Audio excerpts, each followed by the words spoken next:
Today I'm partnering with StyleArc to sew and share their Shannon Jumpsuit pattern. This jumpsuit has an elasticated waist and buttons down the back bodice. There are 2 bodice options to choose from for this pattern. I'll be sewing the bodices for view A and B in this tutorial.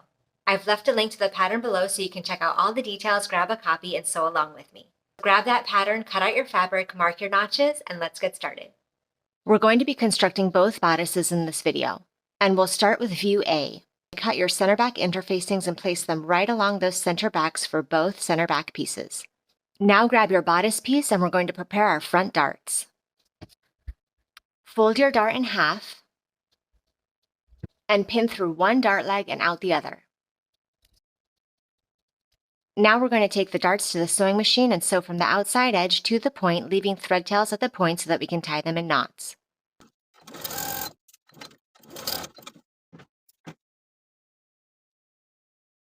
Place your front and back pieces right sides together and pin your shoulder seams. Sew your shoulder seams with a 3/8 inch seam allowance and then finish your seams in your preferred method. I'm going to be using my serger.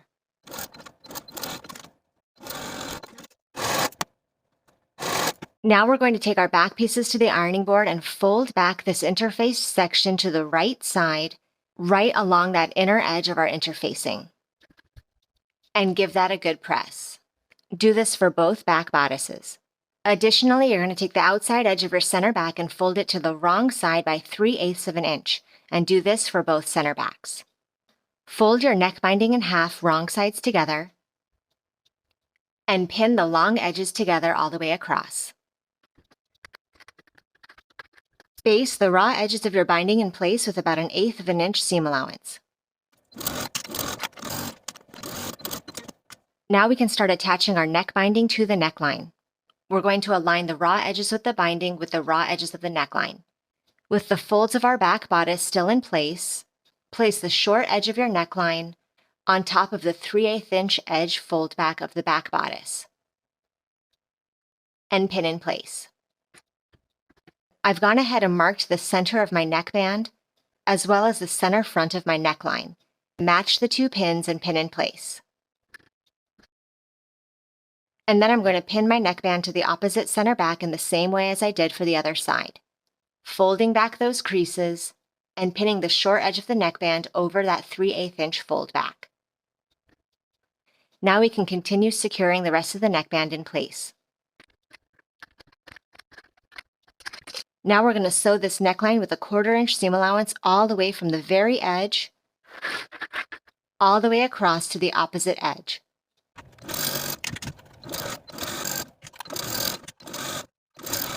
Now that we have our binding attached to the neckline, we're going to understitch. We're going to press this binding up and over its seam allowance, and then stitch the binding to the seam allowance all the way from one end to the other. As I approach the corners, I'm just going to be understitching as far as the end of the neckline binding.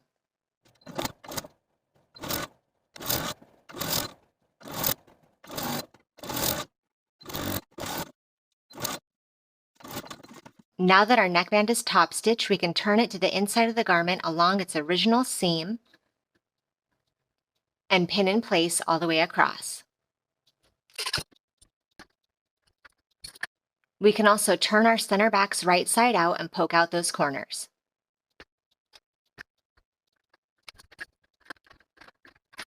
Now that that's pinned in place, we can top stitch our neckline all the way from center back to center back with a 1/4 inch seam allowance all the way around.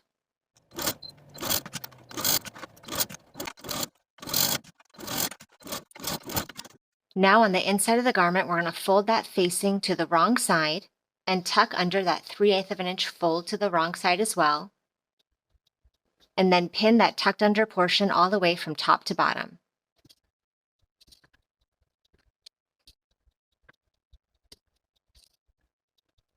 Do that pinning of the inner fold for both of your center backs, and then we're going to sew them in place, edge stitch close to that inner fold all the way from bottom to top for both center backs.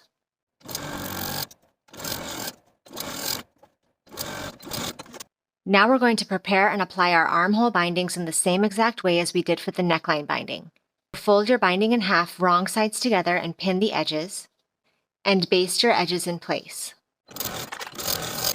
And then match the raw edges of your binding with your armhole and pin in place from underarm seam to underarm seam. You will be using the stretch of the bias binding to fit all the way across for a perfect match from edge to edge. And then sew your binding to your armhole with a 1/4 inch seam allowance. Once the armhole binding is attached, we're going to understitch, pushing that binding up and over its seam allowance, and then stitching this binding to its seam allowance about 1/8 of an inch away from the original stitching line all the way around.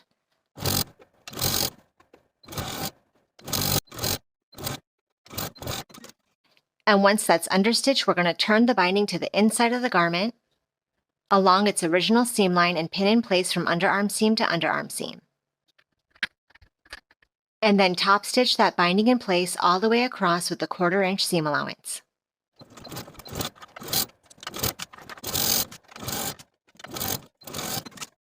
Now place your front and back bodice pieces right sides together. Pin your side seams. Sew your side seams with a 3/8 inch seam allowance and then finish your seams. I'm going to use the button placement markings on my back pattern piece to mark the indicators on my fabric where I want my buttonholes to be sewn. I'm going to use pins to make those markings. Now I'm going to take this back left bodice piece to my sewing machine and sew each of my buttonholes.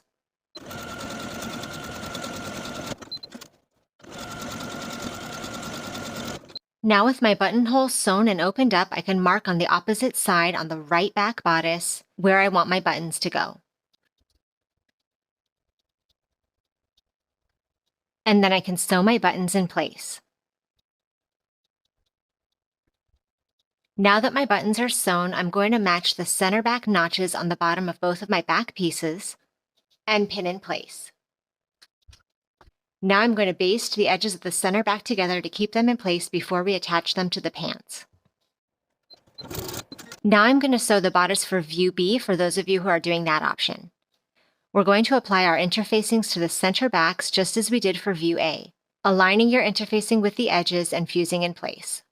We're also going to sew our front darts in the same way as we did for view A, folding the dart in half, pinning through one dart leg and out the other, and doing this for both front darts. And then we're going to sew from the outer edge to the point, leaving thread tails, and then tie the thread tails in knots.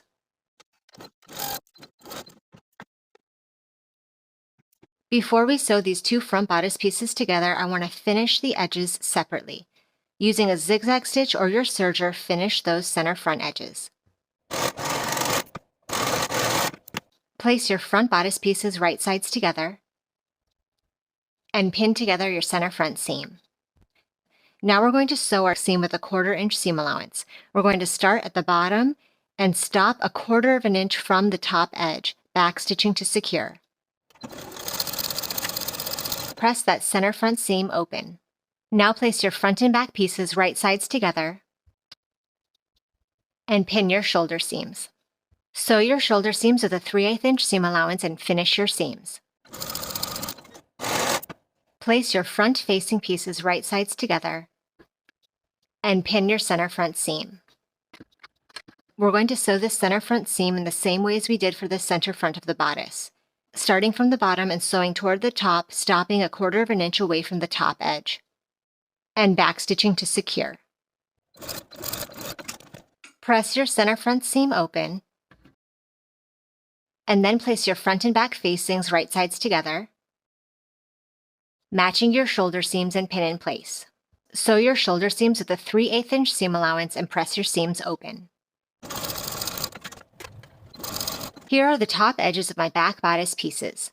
I'm going to place the vertical edges of my back facing right sides together with the tops of the back bodice and pin those vertical edges in place. Sew your facings to the center back seam with a 3/8 inch seam allowance, from the top of the facing to the bottom of the facing on both sides. Now that the center back facings are attached to the center back, it will look like this. Now we want to fold the center back slightly so that it's right sides together with itself just as far as the interfacing. With that vertical interfacing edge folded in place, we can begin pinning that neckline. And the 3/8 of an inch seam that we created should face your center back and pin in place. Do that on both sides. Also match both of your shoulder seams and pin in place.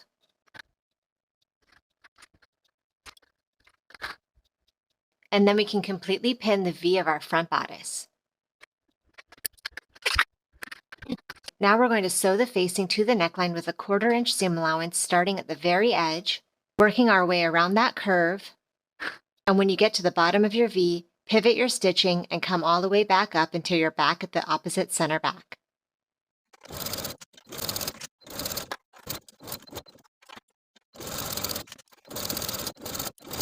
Now that the facing is attached, I'm going to understitch the facing. We're going to fold that facing right over its seam, stitch the facing to the seam allowance, about 1/8 of an inch away from the original seam all the way around. As you approach your center back corners, your presser foot won't allow you to sew all the way to the end of the corner, so just understitch as far as you can.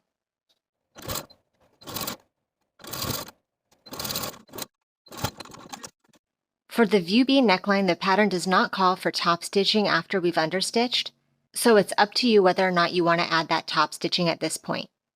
It would have been easier to finish the outer edges of my facing before I applied it to the neckline, but I'm going to go ahead and serge the edges of the facing all the way around for a nice clean finish.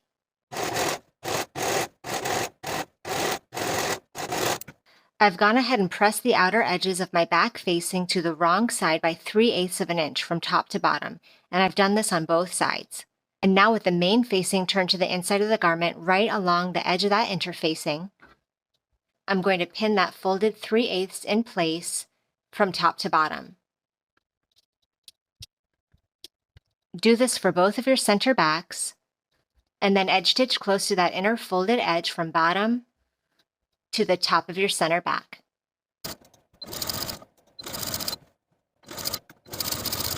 Now place your front and back bodice pieces right sides together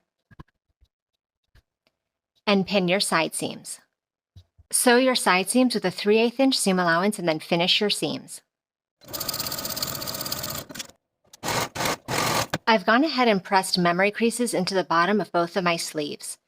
I folded the bottom raw edge to the wrong side of the sleeve by 1/4 of an inch, and then I pressed it once more an additional inch to the wrong side. Do this for both sleeves. Now open out those hem creases and fold your sleeve in half right sides together and pin the underarm seams. Sew these seams with a 3/8 inch seam allowance and finish your seams.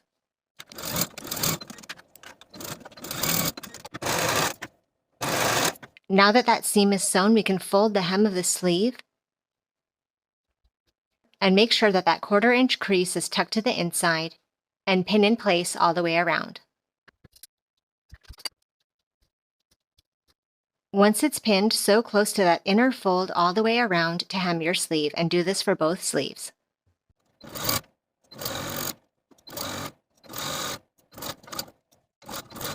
Place your sleeve right sides together with your bodice, matching your underarm seam and your notches, and pin in place.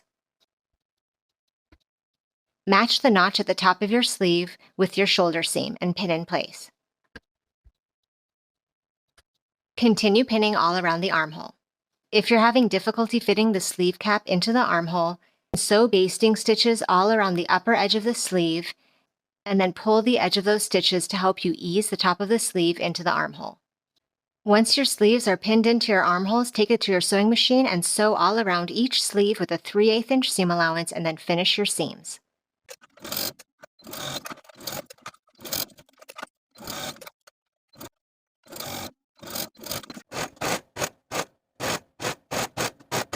I'm going to mark where I want my buttonholes to go and sew my buttonholes to the left side of my back bodice. Sew your buttons to your right back bodice using the same button placements from your pattern piece.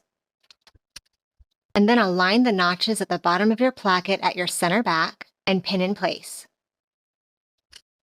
Baste this bottom edge of your garment, attaching both back bodices together, and we'll be ready to attach the bodice to the pants. I've gone ahead and finished the side seams and inseams for both front pieces and both back pieces separately. I've also serged around the entire pocket for all 4 of my pockets. Now I'm going to place my pocket right sides together with my front piece, matching the pocket notches, and pin in place. Do this for both of your pockets, then we're going to take them to our machine and sew from notch to notch, backstitching at both notches, sewing with a 3/8 inch seam allowance. Now that these pockets are sewn from notch to notch, we're going to take our scissors and clip further into those notches to the stitching line, but not beyond. Once you've clipped into those notches, flip your pocket over so that it lays on top of its seam allowance. And we're going to understitch the pocket from notch to notch, sewing the pocket to the seam allowance about 1/8 of an inch away from the original seam line and backstitching at both notches. Do this for both pockets. Now grab your second set of pockets and we're going to attach them to the front pockets. Place the pockets right sides together and pin them together around the entire outer curve. Sew these outer curves of your pockets together with a 3/8 inch seam allowance and do this for both pocket sets.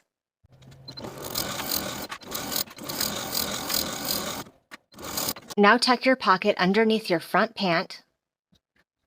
Place your back pant on top of your front pant, aligning your side seam and pin in place from top to bottom, pinning that pant to your back pocket. We're going to sew the front and back pants together from the top to the bottom with a 3/8 inch seam allowance. Sew carefully across this pocket section so you don't catch the front pocket as you sew, so you maintain that opening in the pocket area. Do this for both front and back pant sets.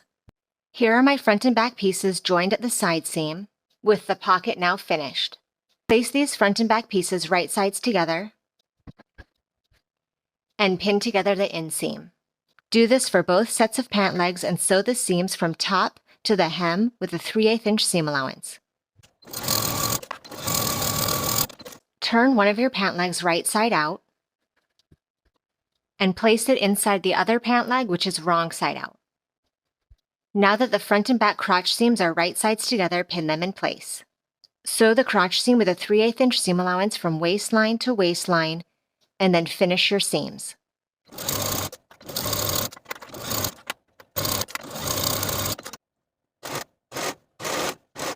Now we can start attaching our bodice to the top of the pant. Place the bottom of your bodice right sides together with the top of the pant, and pin them together all the way around, matching your center fronts, center backs, and your side seams.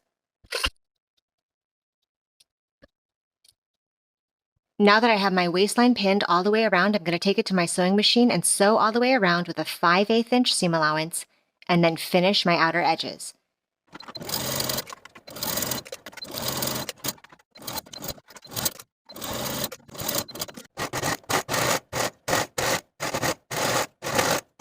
Now that the waistline seam is sewn, I'm going to turn my whole garment wrong side out.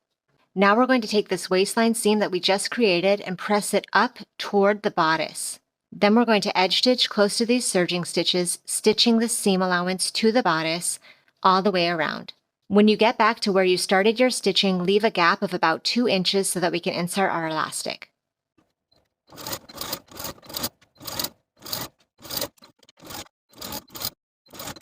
I've cut a piece of 1/2 inch wide elastic to the length of my waist measurement minus 2 inches.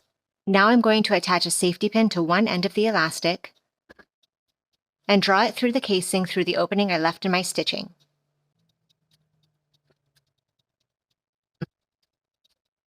Once the elastic comes out the other end, overlap the ends of the elastic by about 1/2 inch and zigzag back and forth to secure. Once you've fully pulled your elastic into the casing, sew that opening shut following your original stitching line. And now the very last thing is to hem the bottom of both of our pant legs. I've gone ahead and finished the raw edges all around the bottom of my pant legs with my serger. The hem allowance for the bottom of the pants is 1.5 inches, so I've folded up my bottom hem to the wrong side of the garment by 1.5 inches, and I've given that a good press. Now I'm going to take it to my sewing machine and sew close to these serging stitches all the way around both pant legs.